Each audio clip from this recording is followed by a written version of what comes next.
মানুষের জীবনে স্বচ্ছতার একটা আলাদা গুরুত্ব আছে। যদি আপনি নিজেকে স্বচ্ছ রাখেন তাহলে আপনার নিজেরও ভালো লাগবে, সামনের ব্যক্তিরও ভালো লাগবে, একটা অন্যরকম প্রভাব পড়বে। কিন্তু একজন শ্রেষ্ঠ ব্যক্তি কিভাবে হয়ে ওঠা সম্ভব? যার মধ্যে গুণ আছে, শিক্ষা আছে, শুভ চেতনা আছে, যিনি সৎকর্ম করেন। কিভাবে হব সেই ব্যক্তি যার মধ্যে জ্ঞান আছে?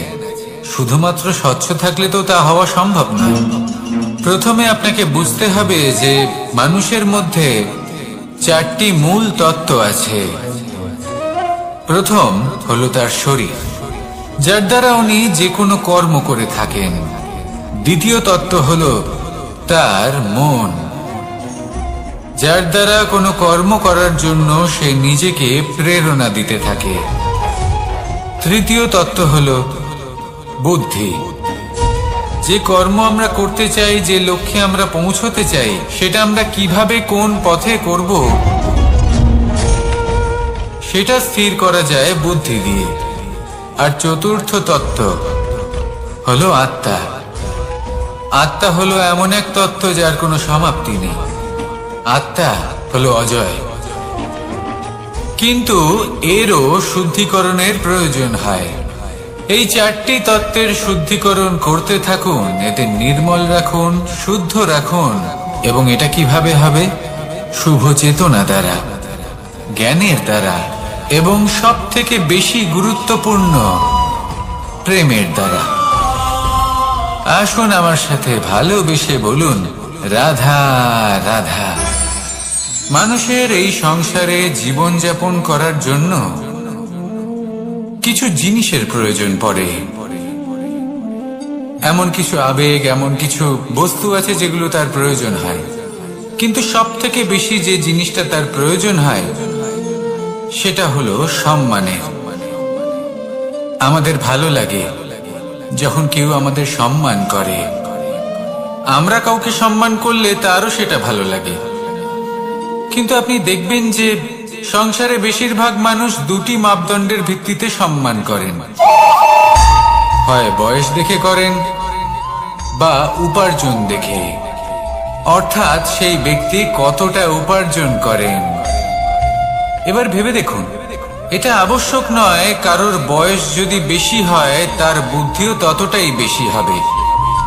আবশ্যক এটাও নয় যে কোনো ব্যক্তি যদি অত্যন্ত ধনী হন বা তার মনও নির্মল হবে বা তিনি সৎকর্ম করবেন বা এমন কোনো কর্ম করবেন যাতে উনি সম্মান লাভ করতে পারেন। হতে পারে উনি ধনী কিন্তু দুশ্চরিত্র। সেই জন্য বয়স বা উপার্জন দেখে কোনো ব্যক্তিকে সম্মান করবেন না। কর্ম দেখুন। যদি গভীরভাবে ভেবে দেখেন তাহলে দেখবেন যদি কোনো মানুষ কোনো সৎকর্ম করেন তাহলে তার প্রতি হৃদয় থেকে সম্মান জাগ্রত হয়। এটাই হলো সেই সম্মান যা অর্জন করতে হবে। বয়স আজ আছে, কাল আরো বৃদ্ধি পাবে। উপার্জন আজ আছে, কাল সেটা কমে যেতেও পারে। কিন্তু যদি আপনি নিরন্তর শুভকর্ম করতে থাকেন তাহলে আপনি মৃত্যুর পরেও অমর হয়ে থাকবেন। আসুন আমার সাথে ভালোবেসে বলুন, রাধা রাধা।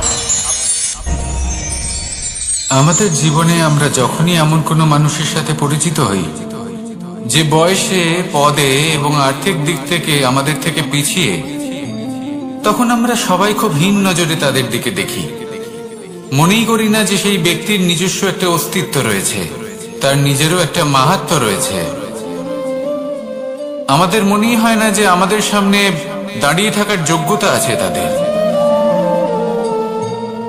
চলুন আপনাকে একটা প্রশ্ন করি, শূন্যের নিজস্ব মূল্য কোথায়?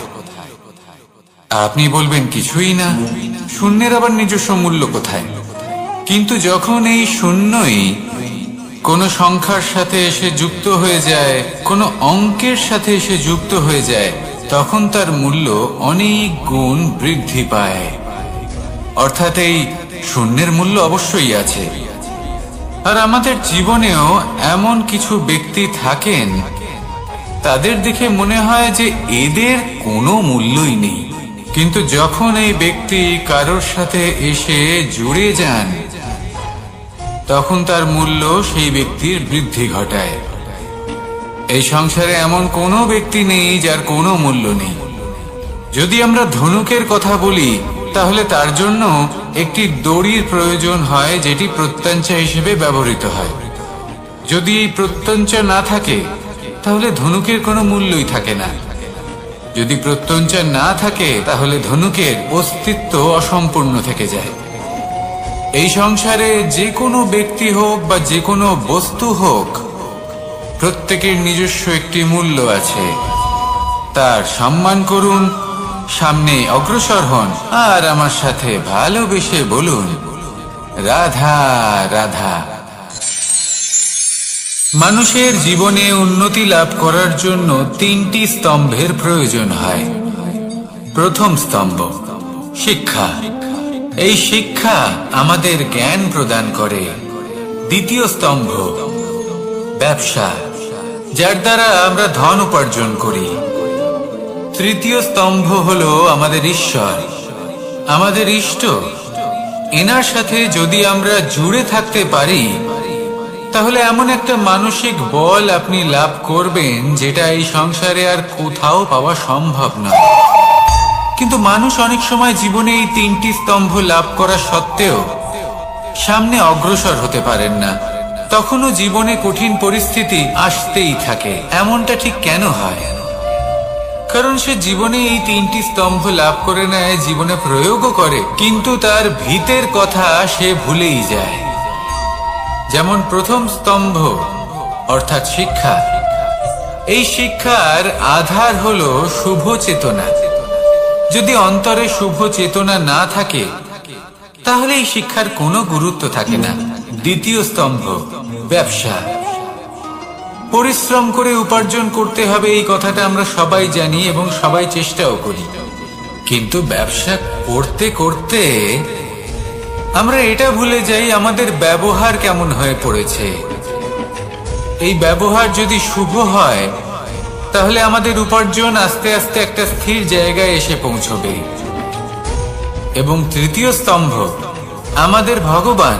যদি ওনার শরণে আপনি যেতে চান, তাহলে তার পূর্বে নিজের মা বাবাকে সেবা করুন, তাদের যত্ন করুন, তাদেরকে ভালোবাসুন, কারণ ওনারাই হলেন এই সংসারে আপনার সব থেকে বড় ইষ্ট। তাহলে তিন স্তম্ভের সাথে সাথে তাদের আধারকেও নিজের জীবনে প্রাধান্য দিন। কোনো সমস্যা আসবে না, জীবনে একের পর এক উন্নতি করবেন এবং এই মন প্রসন্ন হয়ে বলবে, রাধা রাধা। সুখ, দুঃখ এবং শক্তি, এই তিন হলো এই সংসারের ত্রিদেবের মতো। আমাদের জীবনে যা কিছু ঘটছে, এই তিনটির ভিত্তির উপরেই হচ্ছে। আসলে এই সংসারের একটা নিয়ম আছে। যখনই আপনি কিছু লাভ করেন, এই সংসার আপনার পরীক্ষা নেয়। এটা জানার জন্য আপনার পরীক্ষা নেয় যে আপনি যা কিছুই লাভ করেছেন, আপনি কি আদৌ সেটার যোগ্য কি না। ঠিক সেইভাবেই এই সুখ, দুঃখ এবং শক্তি আপনার পরীক্ষা নিয়ে থাকে। যখন সুখ আসে, তখন সে আপনার পরীক্ষা নেয় যে আপনার মধ্যে অহংবোধ জাগ্রত হয়নি তো। যদি অহংবোধ চলে আসে, তাহলে সুখ সেখানেই সঙ্গ ত্যাগ করে। দুঃখ আপনার ধৈর্যের পরীক্ষা নিতে থাকে, আর যদি আপনার মধ্যে ধৈর্য না থাকে, তাহলে এটা আপনাকে আরো বেশি দুঃখের গভীর অন্ধকারে ঠেলে দেবে। সেখানে শক্তি পরীক্ষা নেয় আপনার বিনম্রতার। যদি আপনি বিনম্র না হন, তাহলে হয় এই শক্তি আপনার সঙ্গ ত্যাগ করবে, নয় এই শক্তি বিনম্রতার অভাবে আপনার পতনের কারণ হতে পারে। এই সংসারে যে কোনো ব্যক্তি যিনি এই পরীক্ষায় উত্তীর্ণ হয়ে থাকেন, এই জীবনে তিনি সাফল্য লাভ করেন। আসুন আমার সাথে ভালোবেসে বলুন, রাধা রাধা। ভয়ের সাথে আমরা সবাই পরিচিত, কষ্টও আমরা সবাই পেয়েছি। কখনো কখনো আমরা অসুস্থ হয়ে পড়ি, আর এমন সময় হলে মাতার মমতা, কখনো বাবার স্নেহ, কখনো বন্ধুদের পাশে থাকার অনুভূতি আমাদের রোগ নিরাময়ে সাহায্য করে। কখনো যদি আমরা নিরাশ হয়ে পড়ি, তখন যদি আমাদের কোনো আপনজন আমাদের দুটো ভালো কথা বলে, তখন আমাদের মনোবল বেড়ে যায়। ঠিক তেমন সংসারের এই রঙ্গমঞ্চে যদি আপনি পীড়িত অনুভব করেন, কিছু শুভ কথা আলোচনা করুন, কিছু স্তুতি গান করুন, কিছু মুহূর্তের জন্য হলেও নিজের ইষ্টদেবের কথা স্মরণ করুন আর প্রার্থনা করুন। সাহস বাড়বে, শক্তিও বৃদ্ধি পাবে এবং সামনে এগিয়ে চলার পথও দেখতে পাবেন। তখন এই মন প্রসন্ন হয়ে বলবে, রাধা রাধা। মানুষের জীবনে উন্নতি লাভ করার জন্য তিনটি স্তম্ভের প্রয়োজন হয়। প্রথম স্তম্ভ শিক্ষা। এই শিক্ষা আমাদের জ্ঞান প্রদান করে। দ্বিতীয় স্তম্ভ ব্যবসা, যার দ্বারা আমরা ধন উপার্জন করি। তৃতীয় স্তম্ভ হলো আমাদের ঈশ্বর, আমাদের ইষ্ট। এনার সাথে যদি আমরা জুড়ে থাকতে পারি, তাহলে এমন একটা মানসিক বল আপনি লাভ করবেন যেটা এই সংসারে আর কোথাও পাওয়া সম্ভব নয়। কিন্তু মানুষ অনেক সময় জীবনে এই তিনটি স্তম্ভ লাভ করা সত্ত্বেও সামনে অগ্রসর হতে পারেন না। তখনও জীবনে কঠিন পরিস্থিতি আসতেই থাকে। এমনটা ঠিক কেন হয়? কারণ সে জীবনে এই তিনটি স্তম্ভ লাভ করে নেয়, জীবনে প্রয়োগও করে, কিন্তু তার ভিতের কথা সে ভুলেই যায়। যেমন প্রথম স্তম্ভ অর্থাৎ শিক্ষা। এই শিক্ষার আধার হলো শুভ চেতনা। যদি অন্তরে শুভ চেতনা না থাকে, তাহলে এই শিক্ষার কোনো গুরুত্ব থাকে না। দ্বিতীয় স্তম্ভ ব্যবসা। পরিশ্রম করে উপার্জন করতে হবে, এই কথাটা আমরা সবাই জানি এবং সবাই চেষ্টাও করি। কিন্তু ব্যবসা করতে করতে আমরা এটা ভুলে যাই আমাদের ব্যবহার কেমন হয়ে পড়েছে। এই ব্যবহার যদি শুভ হয়, তাহলে আমাদের উপার্জন আস্তে আস্তে একটা স্থির জায়গায় এসে পৌঁছবে। এবং তৃতীয় স্তম্ভ আমাদের ভগবান। যদি ওনার স্মরণে আপনি যেতে চান, তাহলে তার পূর্বে নিজের মা বাবাকে সেবা করুন, তাদের যত্ন করুন, তাদেরকে ভালোবাসুন, কারণ ওনারাই হলেন এই সংসারে আপনার সবথেকে বড় ইষ্ট। তাহলে তিন স্তম্ভের সাথে সাথে তাদের আধারকেও নিজের জীবনে প্রাধান্য দিন। কোনো সমস্যা আসবে না, জীবনে একের পর এক উন্নতি করবেন এবং এই মন প্রসন্ন হয়ে বলবে, রাধা রাধা। সুখ, দুঃখ এবং শক্তি, এই তিন হলো এই সংসারের ত্রিদেবের মতো। আমাদের জীবনে যা কিছু ঘটছে এই তিনটির ভিত্তির উপরেই হচ্ছে। আসলে এই সংসারের একটা নিয়ম আছে। যখনই আপনি কিছু লাভ করেন, এই সংসার আপনার পরীক্ষা নেয়। এটা জানার জন্য আপনার পরীক্ষা নেয় যে আপনি যা কিছুই লাভ করেছেন, আপনি কি আদৌ সেটার যোগ্য কি না। ঠিক সেইভাবেই এই সুখ, দুঃখ এবং শক্তি আপনার পরীক্ষা নিয়ে থাকে। যখন সুখ আসে, তখন সে আপনার পরীক্ষা নেয় যে আপনার মধ্যে অহংবোধ জাগ্রত হয়নি তো। যদি অহংবোধ চলে আসে, তাহলে সুখ সেখানেই সঙ্গ ত্যাগ করে।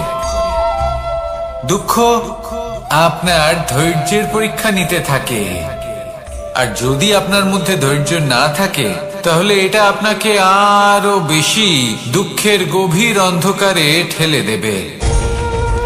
সেখানে শক্তি পরীক্ষা নেয় আপনার বিনম্রতার। যদি আপনি বিনম্র না হন, তাহলে হয় এই শক্তি আপনার সঙ্গ ত্যাগ করবে, নয় এই শক্তি বিনম্রতার অভাবে আপনার পতনের কারণ হতে পারে। এই সংসারে যে কোনো ব্যক্তি যিনি এই পরীক্ষায় উত্তীর্ণ হয়ে থাকেন, এই জীবনে তিনি সাফল্য লাভ করেন। আসুন আমার সাথে ভালোবেসে বলুন, রাধা রাধা। ভয়ের সাথে আমরা সবাই পরিচিত, কষ্টও আমরা সবাই পেয়েছি। কখনো কখনো আমরা অসুস্থ হয়ে পড়ি, আর এমন সময় হলে মাতার মমতা, কখনো বাবার স্নেহ, কখনো বন্ধুদের পাশে থাকার অনুভূতি আমাদের রোগ নিরাময়ে সাহায্য করে। কখনো যদি আমরা নিরাশ হয়ে পড়ি, তখন যদি আমাদের কোনো আপনজন আমাদের দুটো ভালো কথা বলে, তখন আমাদের মনোবল বেড়ে যায়। ঠিক তেমন সংসারের এই রঙ্গমঞ্চে যদি আপনি পীড়িত অনুভব করেন, কিছু শুভ কথা আলোচনা করুন, কিছু স্তুতি গান করুন, কিছু মুহূর্তের জন্য হলেও নিজের ইষ্টদেবের কথা স্মরণ করুন আর প্রার্থনা করুন। সাহস বাড়বে, শক্তিও বৃদ্ধি পাবে এবং সামনে এগিয়ে চলার পথও দেখতে পাবেন। তখন এই মন প্রসন্ন হয়ে বলবে, রাধা রাধা। এই সংসারে কখনো কোনো ব্যক্তিকে তার বাইরের পোশাক দেখে বিচার করার চেষ্টা করবেন না, এটা খুব বড় ভুল করবেন। যেমন আমরা জীবনে অনেক সময় এমন করি, ধরুন কোথাও একটা গাছ দেখলাম, খুব বিশাল আকারের একটা গাছ, যেটা মাটির থেকে অনেক উঁচুতে পৌঁছে গেছে, যার বিশাল শাখা আছে। সেগুলো দেখে আমরা ভাবি যে এই গাছে হয়তো কত সুস্বাদু ফল আছে, আমরা সেই গাছের পরিচর্যা করতে থাকি। আবার অন্যদিকে হলো একটি তৃণ, যেটা মাটি থেকে কিছুটা উঁচুতে পৌঁছেছে, কিন্তু সেই তৃণর নিচে, মাটির নিচে অত্যন্ত সুস্বাদু ফল বা সবজি জন্ম নেয়, যা আমাদের স্বাস্থ্যের পক্ষে অত্যন্ত উপকারী। সেই জন্য কখনো আবরণ দেখে কাউকে বিচার করতে চেষ্টা করবেন না। তার বদলে এটা বোঝার চেষ্টা করুন যে আপনার সামনে যে ব্যক্তি আছে বা বস্তু আছে, তার বিশেষত্ব কি।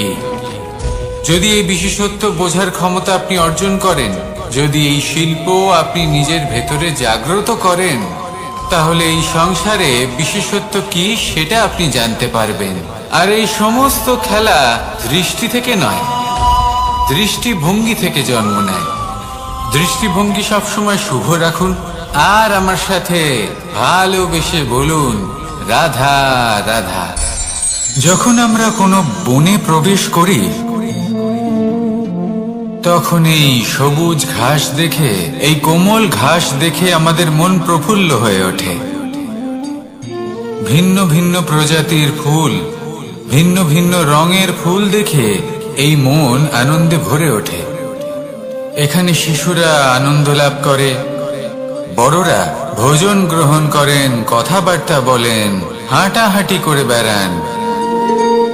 এবার ভেবে দেখুন, যখন এই উপবনের নির্মাণ হয়েছিল, সেই সময় যদি এই মাটিকে সঠিকভাবে খনন না করা হতো, যদি তাতে সঠিকভাবে বীজ রোপণ না করা হতো, যদি কোনো সংঘর্ষ না হতো, পরিশ্রম না করা হতো, যদি চলতে চলতে পায়ে কাঁটা না বিঁধে যেত, তাহলে এই সুন্দর বন দেখে আমরা কি এই আনন্দ লাভ করতে পারতাম? কখনোই নয়। ধরুন কোনো নদীর তটে সুন্দর একটি বন আছে, সেই বনের আনন্দ লাভ করতে গেলে আপনাকে সেই নদী পার করতেই হবে। যদি সুখের নদীর কাছে পৌঁছতে চান, তাহলে তটে যে কাঁটা রয়েছে সেগুলোর সাথে সংঘর্ষ করতেই হবে। এই সংসারে যদি আপনি সুখ লাভ করতে চান, তাহলে সুখ লাভের এই যাত্রা শুরু করতে হবে সংঘর্ষ দ্বারা। তাহলে সংঘর্ষকে স্বাগত জানান, এর পেছনেই সুখ রয়েছে যা আপনার জন্য অপেক্ষা করছে। এবার হাসুন আর আমার সাথে ভালোবেসে বলুন, রাধা রাধা। মানুষ সুখী জীবন যাপনের প্রতি এতটাই অভ্যস্ত হয়ে পড়ে যে একটা ছোট্ট সমস্যা এলেই সে সবার থেকে সাহায্য চাইতে শুরু করে দেয়। সে সাহায্য লাভও করে এবং সেই সংকট থেকে সে বেরিয়েও আসে। কিন্তু এই সাহায্য কিছু মুহূর্তের, আর কিছু মুহূর্তের হলো এই দুঃখ। এই 2 মুহূর্তের সাহায্যের জন্য আজীবন আপনি তার কাছে ঋণী হয়ে থাকেন। আর মানবিকতার খাতিরে আপনার মনে কৃতজ্ঞতা জেগে ওঠে, আর সেই কৃতজ্ঞতা বোধ হলো যে আপনি কখনো সেই ব্যক্তিকে ছাপিয়ে যেতেই পারবেন না। সেই জন্য জীবনে সবসময় চেষ্টা করবেন নিজেকে প্রস্তুত রাখতে, সেই সব সমস্যার জন্য, সেই সব বাধার জন্য যেগুলো আপনার জীবনে আসতে পারে। ততক্ষণ সাহায্য চাইবেন না যতক্ষণ না অন্য কোনো পথ না থাকছে। সাহায্য চাওয়া অনুচিত নয়, কিন্তু সাহায্য চাইলে এবং সাহায্য পেলে আপনি আজীবন কৃতজ্ঞ এবং ঋণী হয়ে থাকবেন। আর তারপর একদিন আপনি পরিবর্তন দেখতে পাবেন যে কিভাবে আপনি ছোট ছোট সমস্যার জন্য সাহায্য না চেয়ে বড় বড় সমস্যার সম্মুখীন হতে প্রস্তুত হয়ে গেছেন। এটাই হলো সংসারের নীতি। এটাই পালন করুন আর আমার সাথে ভালোবেসে বলুন, রাধা রাধা। আপনি কখনো কাউকে পর্বতে আরোহণ করতে দেখেছেন? বা আপনি কখনো নিজে কোনো পর্বতে আরোহণ করেছেন? করে থাকলে আপনি এই বিষয়ে অবশ্যই জানবেন যে যখন আমরা শিখরের দিকে এগোই, ওপরের দিকে এগিয়ে চলি, তখন আমাদের একটু ঝুঁকে পথ চলতে হয়। তখনই আমরা সেই পর্বত আরোহণ করতে পারি। কিন্তু যে ব্যক্তি নিচের দিকে ফিরে আসছেন, তিনি কিন্তু ঝুঁকে চলেন না, তিনি দৃঢ়ভাবে সোজা হয়ে নিচে নামেন। এই ভারসাম্য বজায় রাখার এই খেলাতে সংসারের একটা সার লুকিয়ে রয়েছে। যদি আপনিও জীবনে উঁচুতে উঠতে চান, শিখরে পৌঁছতে চান, তাহলে আপনাকেও নত হয়ে বিনম্র হয়ে সামনে এগোতে হবে। সেখানে যদি আপনি বুক চিতিয়ে উদ্ধতভাবে অহংকার বোধ নিয়ে চলতে থাকেন, সেখান থেকেই আপনাকে নিচে নামতে হবে। কোনো ব্যক্তি তার বিনম্র স্বভাব দেখেই বোঝা যায় যে সেই ব্যক্তি সাফল্যের শিখর দেশে আরোহণ করছে নাকি নিচে তথা খাদের দিকে যাত্রা করছে। তাই সব সময় বিনম্র থাকুন, শ্রেষ্ঠ কর্ম করুন, পরিশ্রম করুন, আর আমার সাথে জড়িত নিদ্রা মানুষের জীবনের একটা অত্যন্ত গুরুত্বপূর্ণ সুখ এবং প্রয়োজনীয়তাও। দেখতে গেলে এই সংসারের প্রত্যেক পশু পাখি, প্রত্যেক জীব অবশ্যই নিদ্রা প্রাপ্ত করেন, কিন্তু মানুষ, যার মধ্যে বিচার বিবেচনা করার শক্তি অন্যদের থেকে অনেক বেশি, তার কিন্তু ঘুমের কিছু সমস্যা অবশ্যই হয়। কি বলে? তাই তো। এবার এর কারণ কি? চিন্তা। এবার চিন্তা আমাদের সবার জীবনে আছে। আমরা সকলে জানি যে চিন্তা কখনো আমাদের সাহায্য করে না, তাও আমাদের জীবনে আছে। কেন? চিন্তার মাধ্যমে কি কখনো কোনো সমস্যার সমাধান হয়েছে? অর্থের চিন্তা করলে কি অর্থ লাভ হয়? ভবিষ্যতের চিন্তা করলে কি ভবিষ্যৎ ঠিক হয়ে যায়? স্বাস্থ্যের চিন্তা করলে কি স্বাস্থ্য নিজে থেকেই ঠিক হয়? হয় না। তাহলে এই সব কিছু থেকে আমাদের একটা ছোট্ট শিক্ষা অবশ্যই লাভ করা উচিত। আপনিও আপনার কাঁধ থেকে চিন্তার এই বোঝা নামিয়ে ফেলুন। আর ইচ্ছে, এই সব ইচ্ছে একত্রিত হয়ে আমাদের মনে চিন্তা উৎপন্ন করে। তাই এই চিন্তাগুলিকে ত্যাগ করুন। প্রকৃতির প্রেমের উপর বিশ্বাস রাখুন। মনে রাখবেন, যিনি চিন্তা মুক্ত হবেন তিনি চিতা মুক্ত হবেন। সুখের নিদ্রা প্রাপ্ত করুন, আর নিদ্রায় যাবার আগে আমার সাথে ভালোবেসে বলুন, রাধা রাধা। মহাদেব, সেই দেবতা যিনি মহান, যাকে দেবতাদের দেবতা বলা হয়, যিনি হলেন আমার আরাধ্য। কখনো আপনার মনে এই প্রশ্ন এসেছে যে শিবকেই কেন মহাদেব বলা হয়? অন্য কোনো দেবতাকে কেন বলা হয় না?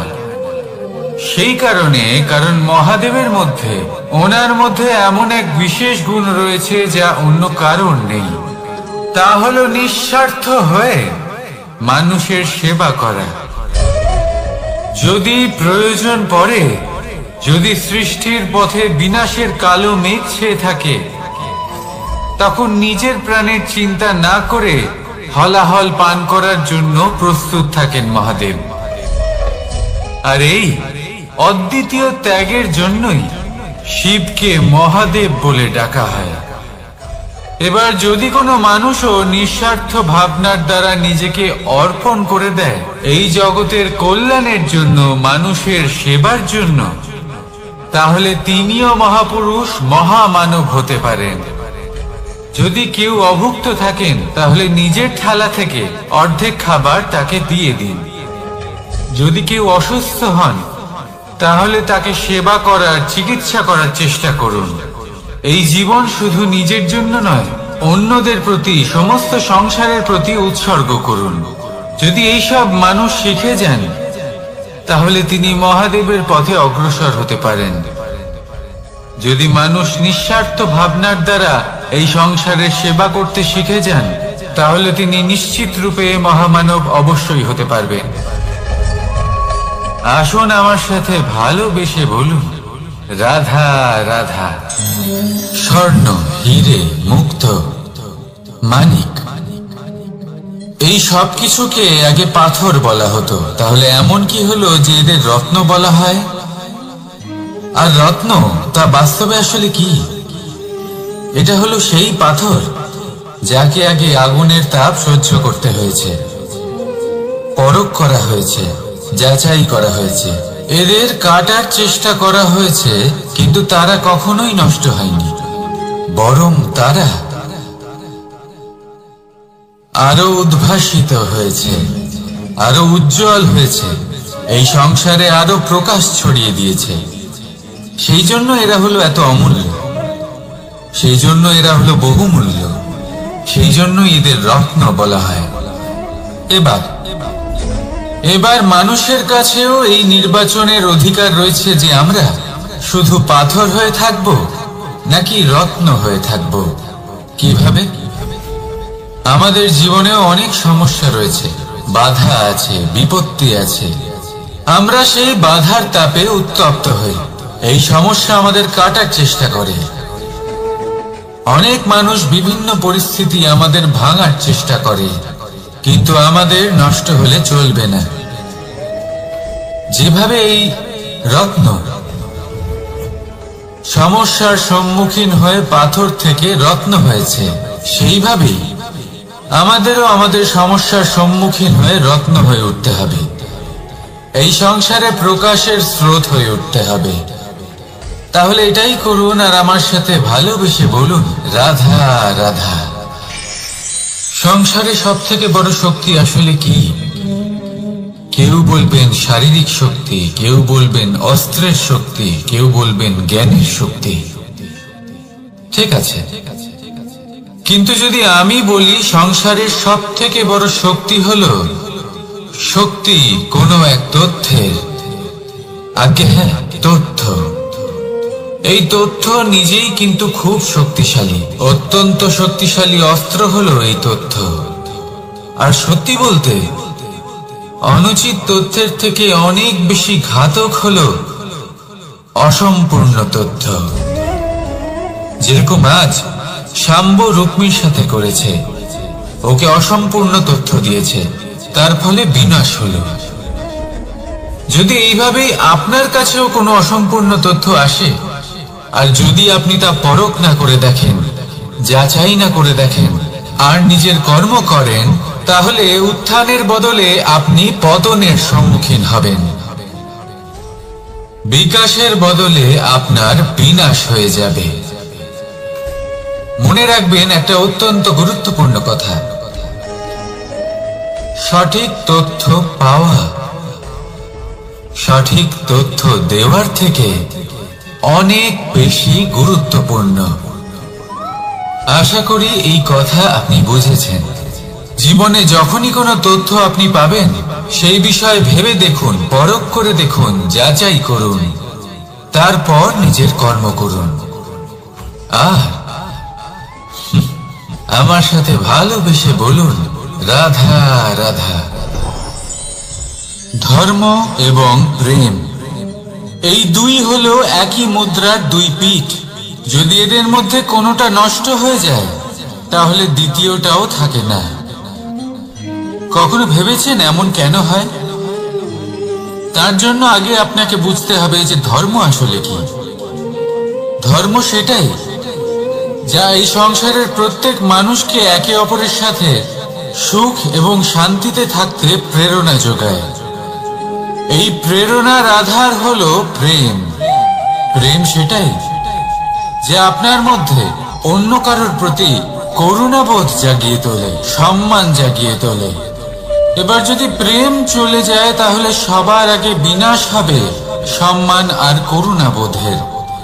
এবার যেখানে না প্রেম রয়েছে, না সম্মান রয়েছে, না করুণা রয়েছে, সেখানে ধর্ম কিভাবে বাস করবে?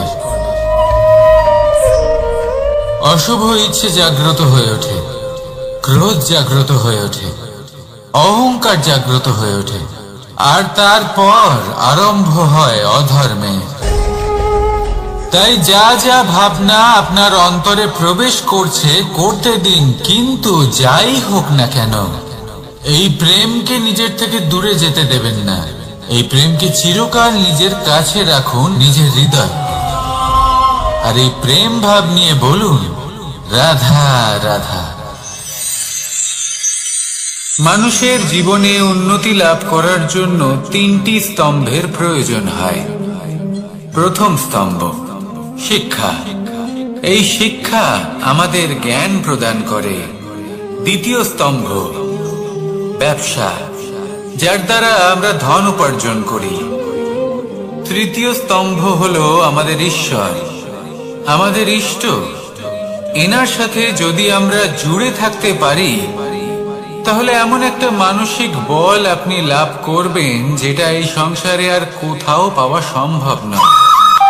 কিন্তু মানুষ অনেক সময় জীবনে এই তিনটি স্তম্ভ লাভ করা সত্ত্বেও সামনে অগ্রসর হতে পারেন না। তখনও জীবনে কঠিন পরিস্থিতি আসতেই থাকে। এমনটা ঠিক কেন হয়? কারণ সে জীবনে এই তিনটি স্তম্ভ লাভ করে নেয়, জীবনে প্রয়োগও করে, কিন্তু তার ভিতের কথা সে ভুলেই যায়। যেমন প্রথম স্তম্ভ অর্থাৎ শিক্ষা। এই শিক্ষার আধার হলো শুভ চেতনা। যদি অন্তরে শুভ চেতনা না থাকে, তাহলে এই শিক্ষার কোনো গুরুত্ব থাকে না। দ্বিতীয় স্তম্ভ ব্যবসা। পরিশ্রম করে উপার্জন করতে হবে, এই কথাটা আমরা সবাই জানি এবং সবাই চেষ্টাও করি। কিন্তু ব্যবসা করতে করতে আমরা এটা ভুলে যাই আমাদের ব্যবহার কেমন হয়ে পড়েছে। এই ব্যবহার যদি শুভ হয়, তাহলে আমাদের উপার্জন আস্তে আস্তে একটা স্থির জায়গায় এসে পৌঁছবে। এবং তৃতীয় স্তম্ভ আমাদের ভগবান। যদি ওনার স্মরণে আপনি যেতে চান, তাহলে তার পূর্বে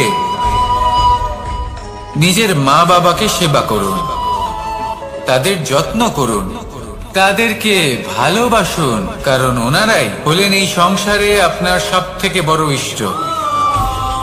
তাহলে তিন স্তম্ভের সাথে সাথে তাদের আধারকেও নিজের জীবনে প্রাধান্য দিন। কোনো সমস্যা আসবে না, জীবনে একের পর এক উন্নতি করবেন এবং এই মন প্রসন্ন হয়ে বলবে, রাধা রাধা। সুখ, দুঃখ এবং শক্তি, এই তিন হলো এই সংসারের ত্রিদেবের মতো। আমাদের জীবনে যা কিছু ঘটছে এই তিনটির ভিত্তির উপরেই হচ্ছে। আসলে এই সংসারের একটা নিয়ম আছে, যখনই আপনি কিছু লাভ করেন, এই সংসার আপনার পরীক্ষা নেয়।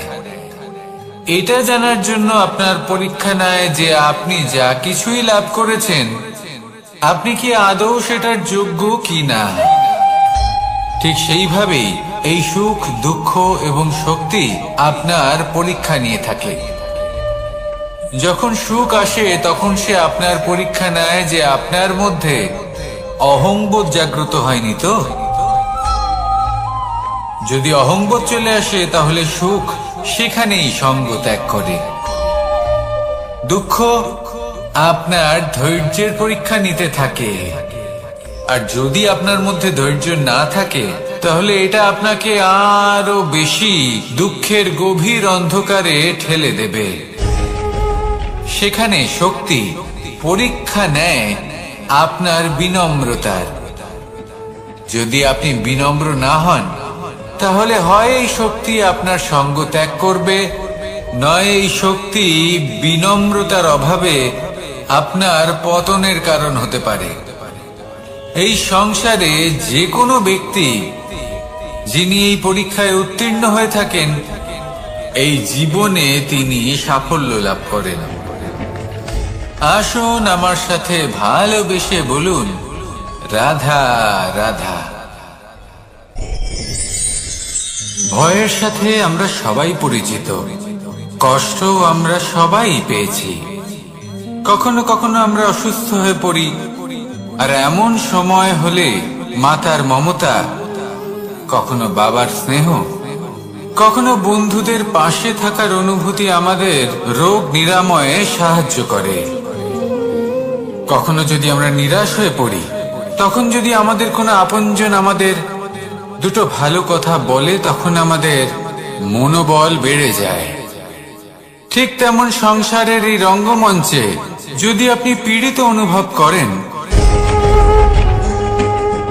কিছু শুভ কথা আলোচনা করুন, কিছু স্তুতি গান করুন, কিছু মুহূর্তের জন্য হলেও নিজের ইষ্টদেবের কথা স্মরণ করুন আর প্রার্থনা করুন। সাহস বাড়বে, শক্তিও বৃদ্ধি পাবে এবং সামনে এগিয়ে চলার পথও দেখতে পাবেন। তখন এই মন প্রসন্ন হয়ে বলবে, রাধা রাধা। এই সংসারে কখনো কোনো ব্যক্তিকে তার বাইরের পোশাক দেখে বিচার করার চেষ্টা করবেন না, এটা খুব বড় ভুল করবেন। যেমন আমরা জীবনে অনেক সময় এমন করি, ধরুন কোথাও একটা গাছ দেখলাম, খুব বিশাল আকারের একটা গাছ, যেটা মাটির থেকে অনেক উঁচুতে পৌঁছে গেছে, যার বিশাল শাখা আছে। সেগুলো দেখে আমরা ভাবি যে এই গাছে হয়তো কত সুস্বাদু ফল আছে। আমরা সেই গাছের পরিচর্যা করতে থাকি। আবার অন্যদিকে হলো একটি তৃণ, যেটা মাটি থেকে কিছুটা উঁচুতে পৌঁছেছে, কিন্তু সেই তৃণর নিচে, মাটির নিচে অত্যন্ত সুস্বাদু ফল বা সবজি জন্ম নেয়, যা আমাদের স্বাস্থ্যের পক্ষে অত্যন্ত উপকারী। সেই জন্য কখনো আবরণ দেখে কাউকে বিচার করতে চেষ্টা করবেন না। তার বদলে এটা বোঝার চেষ্টা করুন যে আপনার সামনে যে ব্যক্তি আছে বা বস্তু আছে, তার বিশেষত্ব কি। যদি এই বিশেষত্ব বোঝার ক্ষমতা আপনি অর্জন করেন, যদি এই শিল্প আপনি নিজের ভেতরে জাগ্রত করেন, তাহলে এই সংসারে বিশেষত্ব কি সেটা আপনি জানতে পারবেন। আর এই সমস্ত খেলা দৃষ্টি থেকে নয়, দৃষ্টিভঙ্গি থেকে জন্ম নেয়। দৃষ্টিভঙ্গি সবসময় শুভ রাখুন, আর আমার সাথে ভালোবেসে বলুন, রাধা রাধা। যখন আমরা কোনো বনে প্রবেশ করি, তখন এই সবুজ ঘাস দেখে, এই কোমল ঘাস দেখে আমাদের মন প্রফুল্ল হয়ে ওঠে। ভিন্ন ভিন্ন প্রজাতির ফুল, ভিন্ন ভিন্ন রঙের ফুল দেখে এই মন আনন্দে ভরে ওঠে।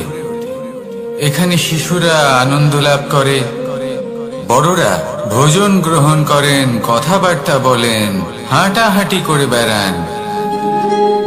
এবার ভেবে দেখুন, যখন এই উপবনের নির্মাণ হয়েছিল, সেই সময় যদি এই মাটিকে সঠিকভাবে খনন না করা হতো, যদি তাতে সঠিকভাবে বীজ রোপণ না করা হতো, যদি কোনো সংঘর্ষ না হতো, পরিশ্রম না করা হতো, যদি চলতে চলতে পায়ে কাঁটা না বিঁধে যেত, তাহলে এই সুন্দর বন দেখে আমরা কি এই আনন্দ লাভ করতে পারতাম? কখনোই নয়। ধরুন কোনো নদীর তটে সুন্দর একটি বন আছে, সেই বনের আনন্দ লাভ করতে গেলে আপনাকে সেই নদী পার করতেই হবে। যদি সুখের নদীর কাছে পৌঁছতে চান তাহলে তটে যে কাঁটা রয়েছে সেগুলোর সাথে সংঘর্ষ করতেই হবে।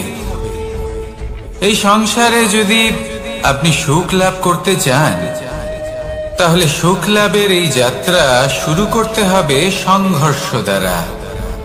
তাহলে সংঘর্ষকে স্বাগত জানান, এর পেছনেই সুখ রয়েছে যা আপনার জন্য অপেক্ষা করছে।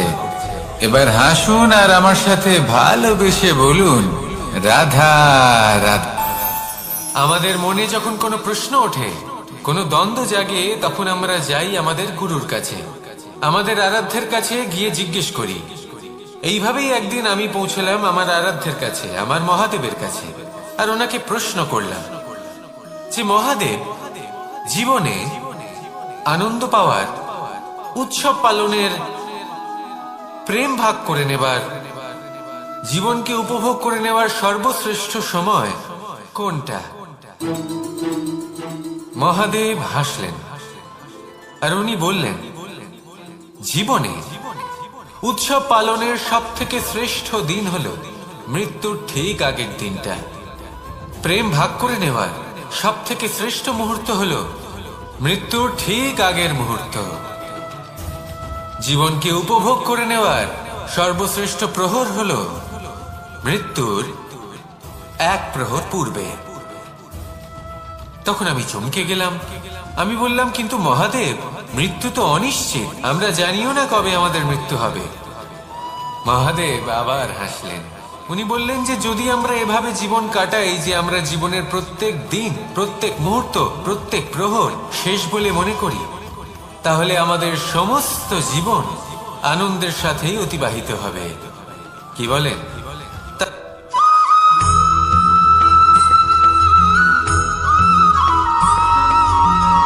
এই সংসারে কোনো বস্তু হোক বা ব্যক্তি হোক, তার একার গুরুত্ব কিন্তু খুব বেশি নয়। একটা উদাহরণ হিসেবে বৃষ্টির ফোঁটাকে ভেবে দেখুন। যদি একটি বৃষ্টির ফোঁটা হয় তাহলে তার খুব বেশি গুরুত্ব থাকে না, কিন্তু যখন সহস্র বৃষ্টির ফোঁটা মেঘের মধ্যে দিয়ে ঝরে পড়ে তখন সেটা বর্ষার রূপ ধারণ করে। সেই বর্ষা যা এই প্রকৃতিকে শান্ত করে। সেইভাবেই পাথরের ছোট টুকরো, তার খুব বেশি গুরুত্ব থাকে না, কিন্তু যখন অসংখ্য পাথরের টুকরো একত্রিত হয় তখন তা পর্বতের আকার ধারণ করে। সেইভাবেই কিছু মানুষ যখন একত্রিত হন তখন তৈরি হয় পরিবার, কিছু পরিবার যখন একত্রিত হয় তখন তৈরি হয় সমাজ, যখন অনেক সংখ্যক সমাজ একত্রিত হয় তখন তৈরি হয় রাজ্য। এবার এই রাজ্যের সব থেকে গুরুত্বপূর্ণ ব্যক্তি হতে পারেন রাজা, কিন্তু তাও সেই রাজা একা কিছু করতে পারেন না। যুদ্ধ লড়ার সময় তারও নিজের সৈন্যদলকে প্রয়োজন পড়ে। কিন্তু এই সংসারে এমন একজন ব্যক্তি আছেন যিনি একাই সব কাজ করতে থাকেন, এবং সেই ব্যক্তি হলেন মা। আমাদের জীবনে একজন পিতার ভূমিকা কিন্তু নিঃসন্দেহে অমূল্য, কিন্তু আমাদের সকলের জীবনে যে ভূমিকা একজন মায়ের তা অন্য কারোর থাকে না। একজন মা একাই সন্তানকে বড় করতে পারেন, সংস্কারী করে তুলতে পারেন, তার জন্য পরিশ্রম করেন। আর এত কিছু কাজ করার পরেও তার কাজের জন্য তিনি প্রশংসা অবশ্য পান না। উল্টে যদি সেই সন্তান অনুচিত পথে চালিত হয়, অনুচিত কর্ম করে, তখন সেই মাকেই অপবাদের পাত্র হয়ে উঠতে হয়। আমাদের জীবনে মায়ের যোগদান কতটা সেটা বুঝুন। আপনাকে বড় করে তোলার জন্য উনি কতটা পরিশ্রম করেছেন সেটা বুঝুন। আজ থেকে, এখন থেকে, এই মুহূর্ত থেকে মাকে সম্মান করতে শিখুন। যখন সময় পাবেন, যখন সুযোগ হবে, তখন তার প্রশংসা করুন, ওনারও ভালো লাগবে। আর মায়ের এই মমতার জন্য, তার এই ভূমিকার জন্য আসুন সবাই মিলে আমরা তাকে প্রণাম করি, আর সকলে মিলে ভালোবেসে বলি, রাধা রাধা।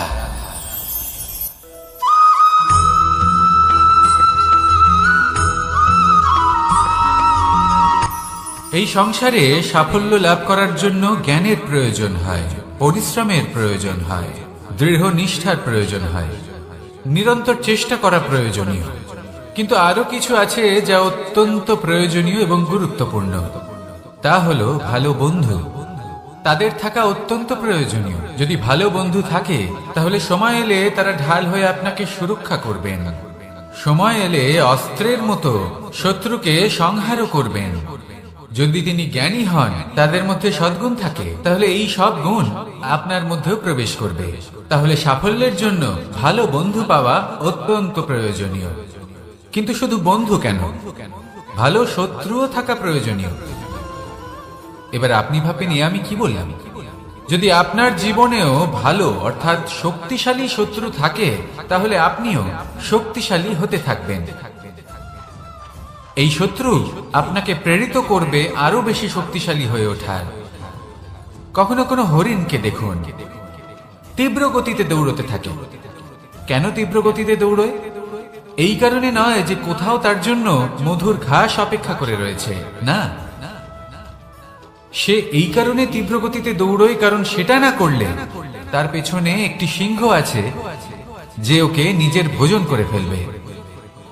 তাই জীবনে বিপদ, সংকট, এই সবকিছুও হলো অত্যন্ত গুরুত্বপূর্ণ। তার সম্মুখীন হতে শিখুন আর আমার সাথে ভালোবেসে বলুন, রাধা রাধা।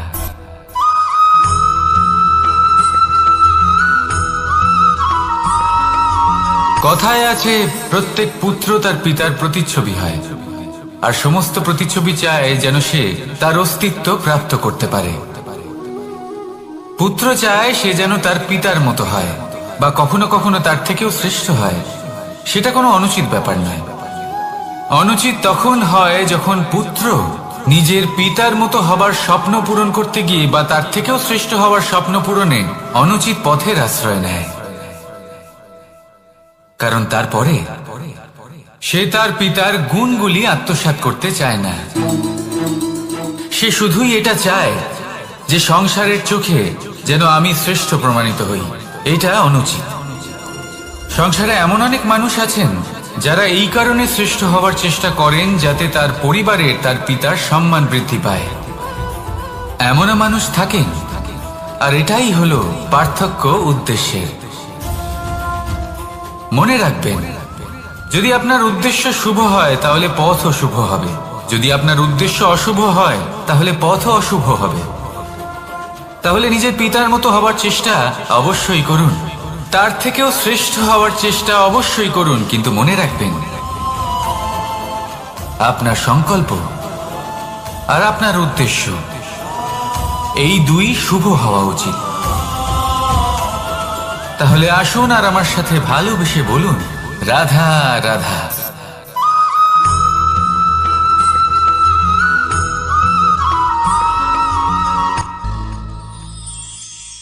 শিশিরের বিন্দু পাতার ওপর পড়ে আর তার গায়ে লেগে থাকে। পাতা তাকে শুষে নিতে পারে না, আর শেষ পর্যন্ত সে ঝরে পড়ে যায়। অন্যদিকে রয়েছে মেঘ এবং চাতক। এদের মধ্যে অনেক দূরত্ব থাকে। মেঘ থাকে আকাশে আর চাতক থাকে ধরিত্রীতে। কিন্তু যখন এই মেঘ থেকে বৃষ্টি ঝরে পড়ে, এই চাতক কিন্তু সেই জলই পান করে, নয়তো সে তৃষ্ণার্ত থেকে যায়। এবার অন্যদিকে দেখলাম শিশির বিন্দু আর পাতার এই সম্পর্ক। এরা খুব কাছাকাছি থাকে, ঘনিষ্ঠও থাকে। অন্যদিকে রয়েছে মেঘ এবং চাতকের সম্পর্ক, যাদের মধ্যে অনেক দূরত্ব থাকা সত্ত্বেও তারা খুব ঘনিষ্ঠ, তাই না? এই সারমর্ম খুব সরল। এই নৈকট্য, এই দূরত্ব, তা আপনার সম্পর্কে প্রভাব কিছুতেই ফেলতে পারে না। এই নৈকট্য, এই দূরত্ব, এইসব হলো শুধুমাত্র মনের ব্যাপার। কখনো আপনি অনুভব করেছেন আপনি কারোর থেকে অনেক অনেক দূরে আছেন, অনেক দূরে আছেন, তাও সেই ব্যক্তির প্রতি আপনি টান অনুভব করেন। সেখানে আপনি কারোর সাথে প্রত্যেক দিন অতিবাহিত করেন, সমস্ত জীবন অতিবাহিত করেন, সব থেকে বেশি সময় তার সাথে অতিবাহিত করেন, তাও তার প্রতি সেই টান অনুভব করেন না। এই সংকেত হলো মনের দূরত্বের। তাহলে মনের এই দূরত্ব দূর করুন আর আমার সাথে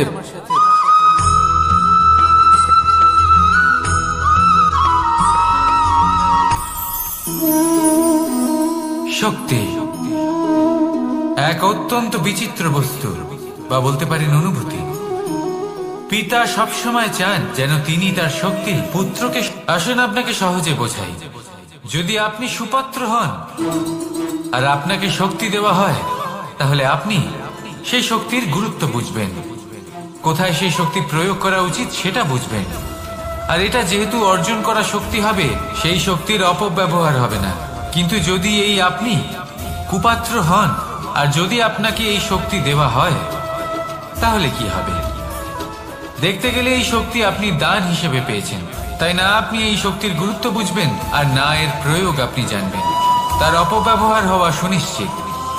তাই যদি আপনি কোনো শক্তি অর্জন করতে চান, তাহলে আগে তার যোগ্য হয়ে উঠুন। পুত্র নয়, পাত্র হয়ে উঠুন। আর আমার সাথে ভালোবেসে বলুন, রাধা রাধা।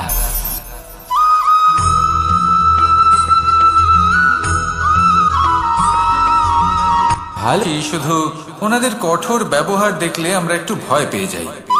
এবার ওনাদের এই কঠোর ব্যবহার আমাদের ভালো না লাগলেও অত্যন্ত আবশ্যক, কারণ মাতার থেকে আমরা যে শক্তি লাভ করি তা যেন নিয়ন্ত্রণ হারিয়ে বিধ্বংসী না হয়ে ওঠে। আমরা যেন কোনো কুপথে না চলে যাই, আমরা কখনো যেন দোষ না করে ফেলি। শুধু সেই জন্য পিতা এবং গুরু একটু কঠোর হয়ে ওঠেন, এবং ওনাদের এই কঠোর আচরণ ভবিষ্যতে গিয়ে আমরা অবশ্যই বুঝতে পারি। জীবনে কিছু বছর আমরা এগিয়ে যাই আর তারপর আমরা বুঝতে পারি যে বাবা এবং গুরু আমাদের যথেষ্ট ভালোবাসতেন, কিন্তু ওনাদের ভালোবাসার বহিঃপ্রকাশ আলাদা। প্রয়োজনীয় হলো এটা দেখার, এটা বোঝার যে শুরু থেকে আমাদের প্রতি ওনাদের আচরণ কেমন ছিল। ওনাদের কঠোর হওয়ার পেছনে ওনাদের ভালোবাসাটা বোঝার চেষ্টা করুন, ওনাদের চিন্তাটা বোঝার চেষ্টা করুন, ওনাদের পথপ্রদর্শনের আড়ালে আপনার ভবিষ্যতের জন্য যে পরিকল্পনা ওনারা করেছেন সেটা বোঝার চেষ্টা করুন। তখন আপনারা বুঝতে পারবেন ওনাদের ভালোবাসাকে। আপনার মনের মধ্যে আপনা থেকেই ওনাদের প্রতি সম্মান জেগে উঠবে। নিজের পিতা এবং নিজের গুরু এই দুজনের প্রতি কৃতজ্ঞতা প্রকাশ করুন আর আমার সাথে ভালোবেসে বলুন, রাধা রাধা।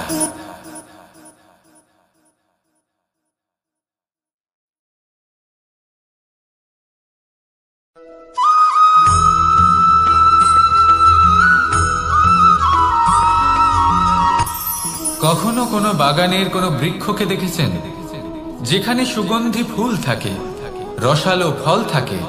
তখন মন প্রফুল্ল হয়ে ওঠে, মন থেকে সেই বৃক্ষের প্রতি ভালোবাসা জন্মায়।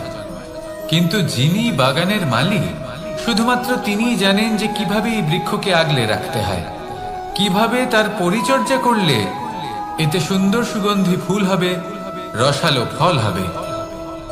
কখনো কখনো প্রয়োজনের থেকে বেশি রোদ পেলে এই বৃক্ষগুলি শুকিয়ে যায়, প্রয়োজনের থেকে কম রোদ পেলেও এই বৃক্ষ কিন্তু শুকিয়ে যায়। প্রয়োজনের থেকে কম জল যদি পায়, এই বৃক্ষ শুকিয়ে যেতে পারে। প্রয়োজনের থেকে অতিরিক্ত জল যদি পায়, তখনও এই বৃক্ষের শিকড়গুলি নষ্ট হয়ে যেতে পারে। এবার এটাই কিন্তু আমাদের সংসারের সাথেও হয়। আমাদের সংসারের সকল প্রতিভাশালী ব্যক্তি, যেমন লেখক, বিচারক, প্রবক্তা, যোদ্ধা, এদের সবার ক্ষেত্রে এই কথাটাই প্রযোজ্য। যদি বেশি প্রশংসা করা হয়, তাহলেও এরা হারিয়ে যাবেন। প্রয়োজনের থেকে বেশি যদি নিন্দা করা হয়, তখনও তারা নত হয়ে পড়বেন।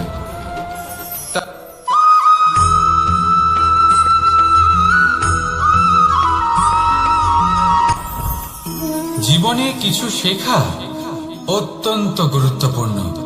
এবার কি কি শিখতে হবে, সেই সব শেখানোর জন্য অনেক শিক্ষক রয়েছেন, কিন্তু কি শিখবেন না আর কি করবেন না, এটা আমাদের নিজের অভিজ্ঞতা দিয়ে শিখতে হয়। কিন্তু তার মানে এটা নয় যে যদি আপনাকে শিখতে হয় যে আগুনের তাপ কতটা, আপনাকে আগুনের মধ্যে হাত দিতে হবে। না, অন্য কারোর অভিজ্ঞতা দ্বারাও শিখতে পারেন। প্রশ্ন শুধুমাত্র একটাই যে আপনি কি শিখতে চান নাকি চান না। যদি আপনি এটাই ভাবেন যে আমি শুধুই নিজের অভিজ্ঞতা দ্বারাই শিখতে চাই, তাহলে জীবনকাল ছোট মনে হবে, অনেক কিছুই শিখতে পারবেন না। তাই নিজের সাথে সাথে বড়দের অভিজ্ঞতার দ্বারাও শেখা শুরু করে দিন। এই সংসারের অভিজ্ঞতা দ্বারা শিখতে শুরু করে দিন। আর এটা নিশ্চিত রূপে শেখা আবশ্যক যে কখন কি করবেন না, কোথায় থামতে হবে আর কোথায় থামবেন না। তাহলে আসুন আর আমার সাথে ভালোবেসে বলুন, রাধা রাধা।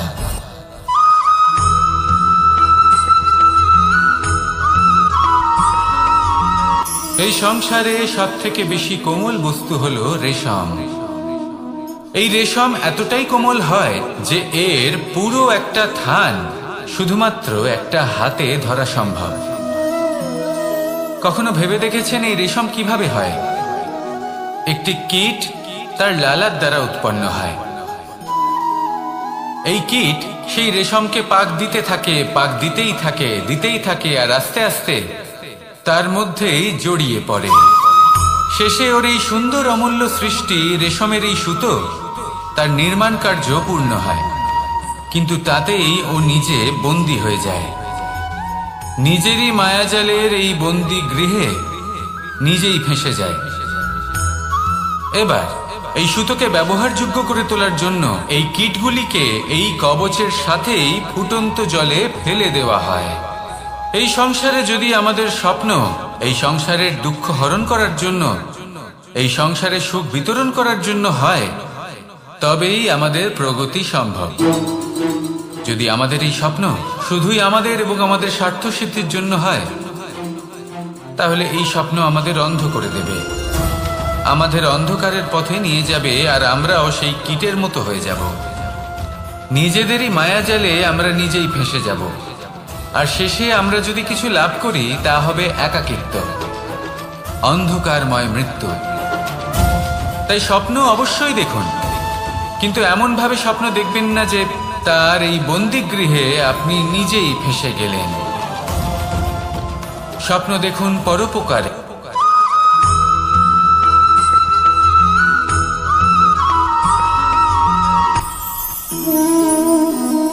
শক্তি এক অত্যন্ত বিচিত্র বস্তু, বা বলতে পারেন অনুভূতি।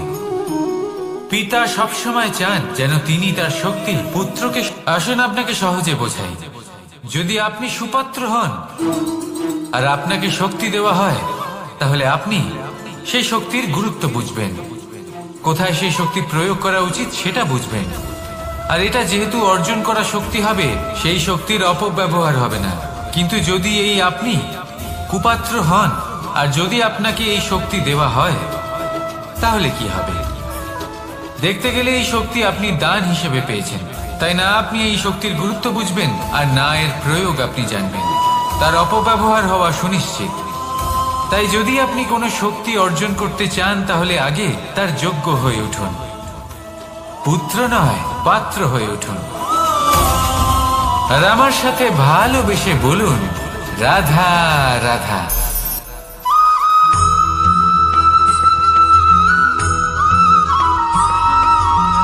এই সংসারে প্রত্যেক মানুষ এটাই চান যে তিনি যেন ধনবান হন, আর্থিক অবস্থা তার ভালো থাকে, ওনার বাড়িতে লক্ষ্মীর আগমন হয়। কিন্তু সেটা হবে কি করে, সেটাই হলো প্রশ্ন। কেউ বলেন যে যদি পরিশ্রম করো তাহলে ধন অর্জন সম্ভব, কেউ বলেন যে যদি বিদ্যা লাভ হয় তবেই ধন অর্জন সম্ভব, কেউ বলেন যে যদি বলশালী হও তবেই সম্পন্ন থাকবে। ভালো কথা, যদি তাই হয়ে থাকে, তবে দিনমজুর সারা দিন পরিশ্রম করেন, তিনি কেন ধনী হন না? অনেকজন বিদ্বান মানুষ আছেন এই সংসারে, তারা কেন ধনবান হন না? অনেক সংখ্যক বলশালী ব্যক্তি আছেন, তাদের কাছে ধন নেই কেন? তাদের কেন ধনের অভাব হয়? আবার এমনও কিছু মানুষ আছেন যারা পরিশ্রম করেন, তারা দিনমজুর, কিন্তু তারা ধন অর্জন করতে পারেন। কিছু বিদ্বান ব্যক্তি আছেন যাদের কাছে অধিক মাত্রায় ধন রয়েছে। কয়েকজন বলশালী ব্যক্তি রয়েছেন যাদের কাছে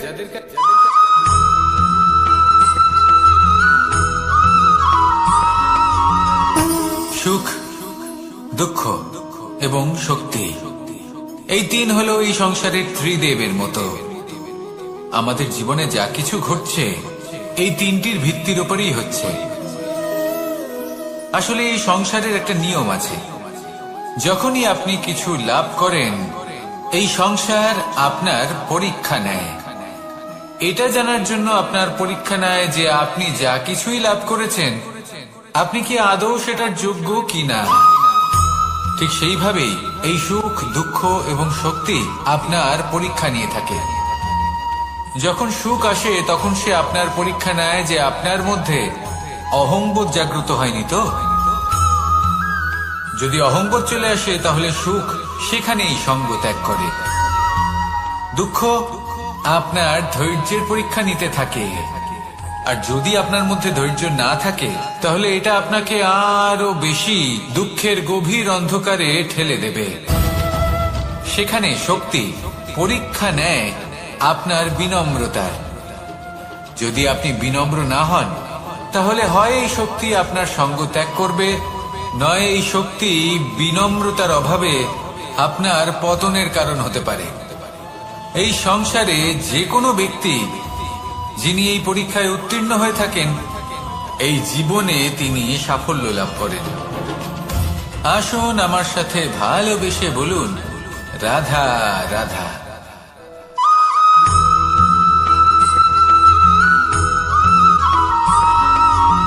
পঞ্চতত্ত্বের মধ্যে দ্বিতীয় তত্ত্ব হল ধরণী, ভূমি, যাকে আমরা ধরণী মাতা বলি। এই ধরণী ধৈর্য ধারণ করে, আর এর উপরেই আমাদের সমগ্র সংসার নির্ভরশীল। কারণ এই ভূমি সহ্য ক্ষমতা রাখে, এর সহ্য ক্ষমতা হল অপরিসীম। সন্তান যতই আঘাত প্রদান করুক না কেন, প্রেম পূর্বক সহ্য করে, আর তার বদলে অমূল্য রত্ন প্রদান করে। সন্তান যদি হাল চালায় তাহলে তার বদলে তাকে অন্ন প্রদান করে। এটাই হলো ধরণী। এবার এর থেকে আমরা কি শিক্ষা পেতে পারি? এটাই যে কারোর জন্য কিছু করা বা কাউকে কিছু দেওয়া মনে কোনো কামনা ছাড়াই। আর এই কথাটা বুঝে যান, যদি কারোর জন্য কামনা না রেখে বা কোনো পাওয়ার আশা না রেখে কারোর জন্য কিছু করেন বা কারোকে কিছু দেন, যদি এটা আপনি শিখতে পারেন তবে আপনি ভালোবাসতে শিখে গেছেন। আর সেই জন্যই এই ধরিত্রীকে মাতা বলা হয়। কারণ মাতা শুধু উনি নন যিনি গর্ভে সন্তানকে ধারণ করেন, মাতা তো উনিও যিনি জীবন বাঁচতে শেখান, যিনি জীবন বাঁচার উদাহরণ প্রদান করেন। তাহলে ধরণীর থেকে এই নিঃস্বার্থ ভাব শিখুন, নিঃস্বার্থ ভালোবাসা শিখুন, আর এই ভালোবাসার সাথেই বলুন, রাধা রাধা।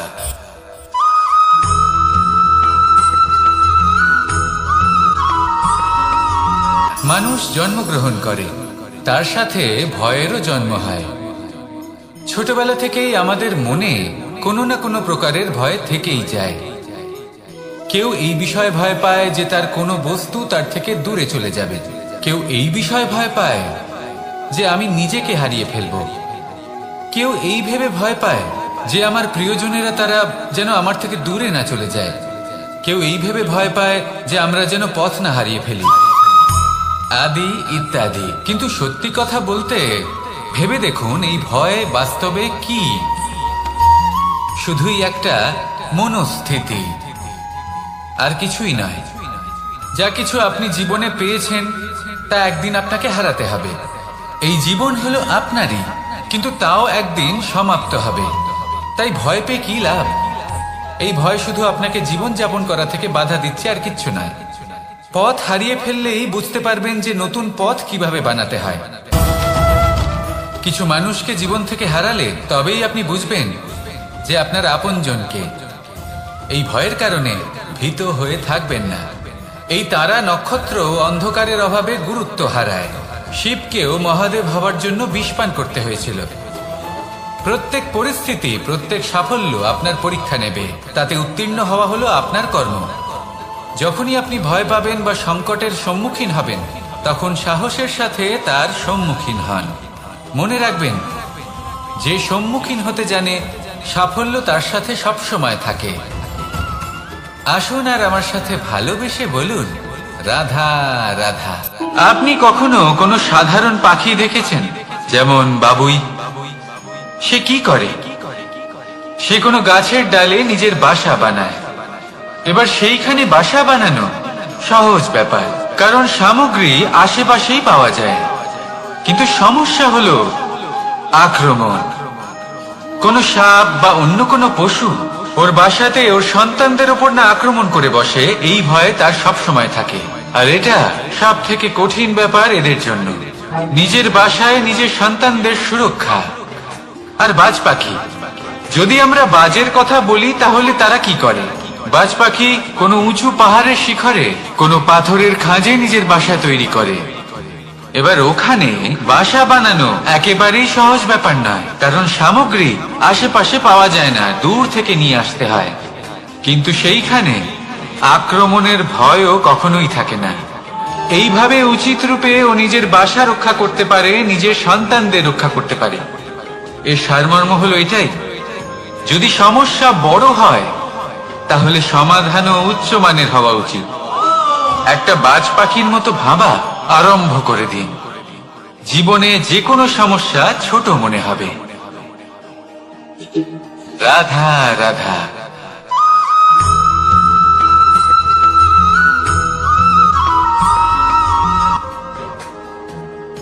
ভাগ করে নেওয়া বা বন্টন করা প্রত্যেক মানুষের জীবনে অবশ্যই হয়ে থাকে, আর অনেক সময় এটা জীবনে অতি আবশ্যক হয়ে পড়ে। কিন্তু ভাগ করার মনোকামনা তার থেকেও বেশি গুরুত্বপূর্ণ হলো যে কোন ঘটনার আধারে এই বাটোয়ারা হলো। অনেক সময় এই বাটোয়ারা হলো শান্তির প্রতীক, আবার অনেক সময় এই বাটোয়ারা বিপ্লব ঘটাতে পারে, এমন এক বিপ্লব যা মহাযুদ্ধ ঘটিয়ে দিতে পারে।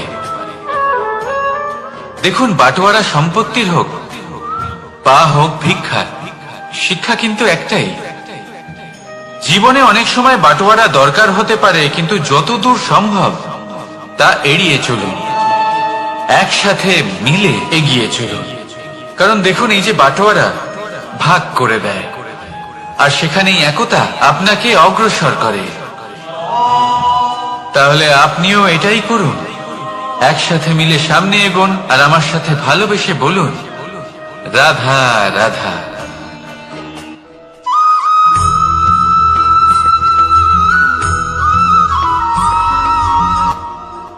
জীবনে এমন কিছু কাজ রয়েছে যা আপনাকে একাই করতে হয়, আর এমন কিছু কাজ রয়েছে যা আপনাকে একসাথে মিলে করতে হয়, একজোট হয়ে, সঙ্গবদ্ধ হয়ে। এবার সঙ্গবদ্ধ বলতে কি বোঝাতে চাইছি? আমি তাদের কথা বলছি না যারা বাস্তবিকভাবে একে অপরের সাথে কাজ করেন, আমি তাদের কথা বলছি যারা একে অপরের থেকে দূরে থেকেও একে অপরকে বিশ্বাস করেন। আমি আগেও বলেছিলাম, সমস্ত বিশ্বের আশা বিশ্বাসেই বসবাস করে, তাই না? তাই যেখানে সমস্ত বিশ্ব আছে, সমস্ত সংসার আছে, সেইখানেই বিশ্বাস রয়েছে। তাই আপনার আশেপাশে এমন দল সঙ্গবদ্ধ করুন যাদের আপনার উপর বিশ্বাস আছে আর যাদেরকে আপনি বিশ্বাস করতে পারেন। তাহলে আসুন আর আমার সাথে ভালোবেসে বলুন রাধা রাধা।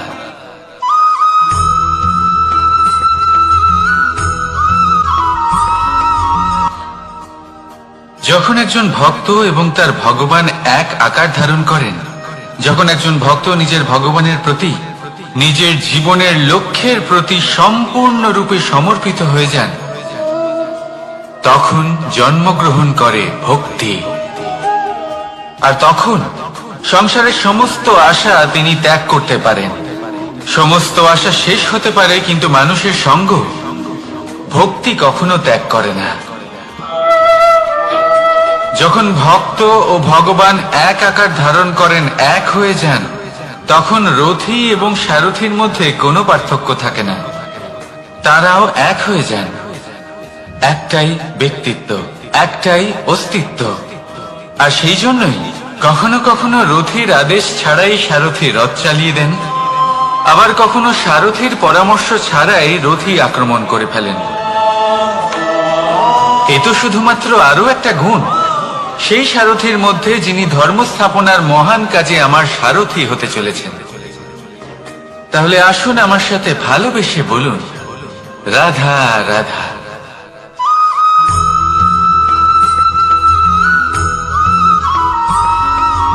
আমরা যে মানুষকে চাই, যাকে আমরা ভালোবাসি, তাকে একটা উপহার অবশ্যই দিতে চাই। এমন এক উপহার যা ওনার ভালো লাগবে, যা শ্রেষ্ঠ হবে, অতি প্রিয় হবে, বহুমূল্য হবে, বা বলতে পারেন মূল্যবান হবে। তাই আমরা কি করি? আমরা বাজারে যাই, তার জন্য স্বর্ণ, আভূষণ, হিরে, মুক্ত এইসব নিয়ে আসি। কিন্তু এটাই কি সর্বশ্রেষ্ঠ উপহার? কখনোই না। সর্বশ্রেষ্ঠ উপহার হলো স্বাধীনতা, তাকে নিজের মনের মতো বাঁচার স্বাধীনতা। যদি আপনি কাউকে স্বাধীনতা না দিতে পারেন, তাহলে সে কোথাও না কোথাও বন্দী হয়ে যায়, তার বিকাশ কোথাও না কোথাও আটকে যায়। কিন্তু যদি আপনি কাউকে স্বাধীনতা দিতে পারেন, তাহলে আপনি দেখবেন ও সমস্ত সংসারকে, এই জীবনকে নিজের দৃষ্টিভঙ্গি দিয়ে দেখবে, বুঝবে যে কোনটা হলো উচিত আর কোনটা হলো অনুচিত, আর এটাই হলো সর্বশ্রেষ্ঠ। আর এবার যদি কাউকে স্বাধীনতার মাধ্যমে এত বড় একটা শক্তি দিতে পারেন, তাহলে আপনি আমাকে বলুন, এর থেকে বড় উপহার আর কি হতে পারে? আসুন আর আমার সাথে ভালোবেসে বলুন, রাধা রাধা।